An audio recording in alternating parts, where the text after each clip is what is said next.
Debbie, thank you so much for joining us, particularly on International Women's Day. And we're talking about cultural change. What has this industry needed to do, and where are we at with that development? I think the industry is perhaps at an inflection point. I think there's a degree to which there is acceptance and understanding that diversity is a big subject and a necessary one if our firms are going to be sustainable and successful in the long term. There is still some grappling with, and so how do we do that? And how do we do that well? I think for me the most interesting thing is we have been having this debate for a long time.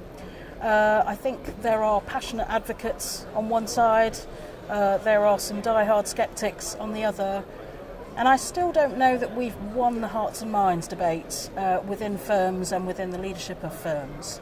Absolutely everybody, I think, believes they are signed up to it and on board, but are they really bought in?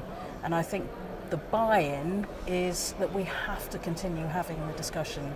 We have to continue making the case for why this is important. Why is it important, and what is the risk if companies don't have that diversity in their workforce, but particularly on their boards? I think boards are supposed to be the critical challenger and critical friend to the executive. And I think it's very, very difficult to do that function well if actually you're all part of the same old boys club, you've all been to the same universities, you've all had the same experiences. And those things are very valuable, but alone they are not enough to get us to think about the more difficult questions. And that's where I think diversity really, really comes into its own, which is our ability to take a problem, an intractable problem, and come up with really transformative solutions has to be based on people bringing different perspectives, different experiences, and different ways of looking at a problem. That's how true transformation happens. In some firms, we call that blue skies thinking or strategic thinking, but actually the heart of successful strategic thinking is diverse perspectives. Cognitive diversity.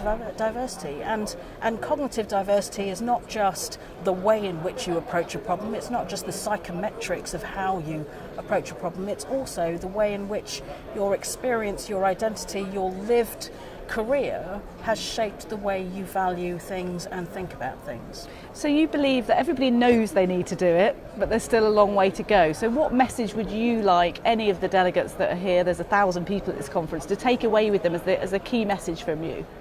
I think probably two, if I might be cheeky enough to have two. The first is demographic data, how many women on boards, what's the ethnic minority population of your workforce.